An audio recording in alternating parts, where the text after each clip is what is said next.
So here's what I need you to do. Head to where those bandits live and wipe them out, plain and simple.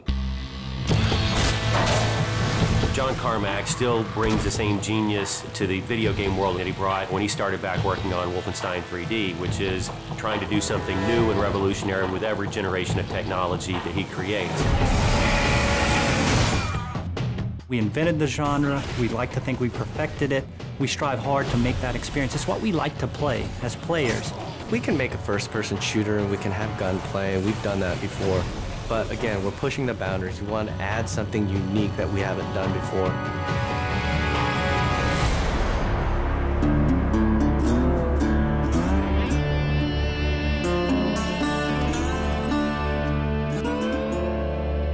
Well, I mean, id Software has such a storied history as creators of the first-person shooter and games that just kind of define first-person shooters like Doom and Wolfenstein. Those are kind of the big heavyweights, right? So I was one of the founders of id Software now over 20 years ago, and I've been behind a lot of the advances in 3D graphics and rendering technology that have been some of the centerpieces of our games throughout the years. I've been with the company for 16, 17 years, and at the very beginning, it was a small group of guys. We have the walls lined up with articles that we've been featured in over the years, and Wolfenstein is the game that created the first-person shooter genre. But Doom is the one that sort of popularized the genre.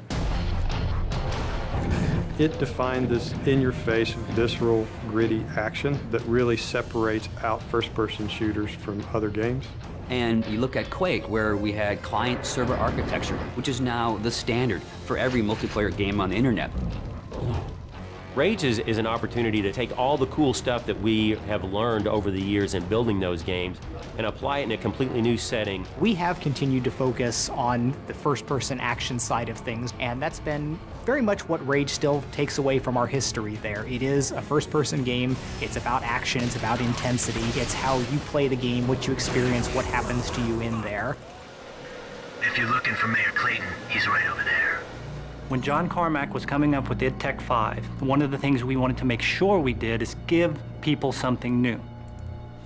This is the first game that is going to use and fully explore the capabilities of John Carmack's id Tech 5.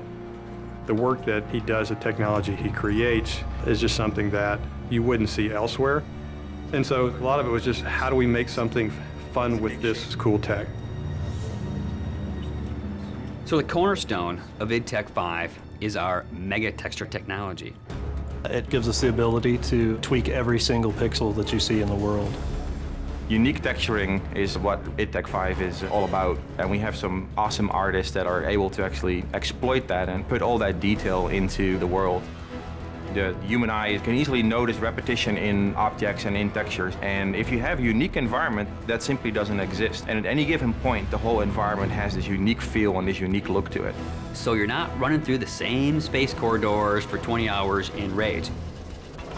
We're all a little safer because of that. With the advancements in the physics technology and the navigation systems, we're able to combine this sort of unique gameplay where we're bringing in vehicle combat and first-person interactions into one game environment.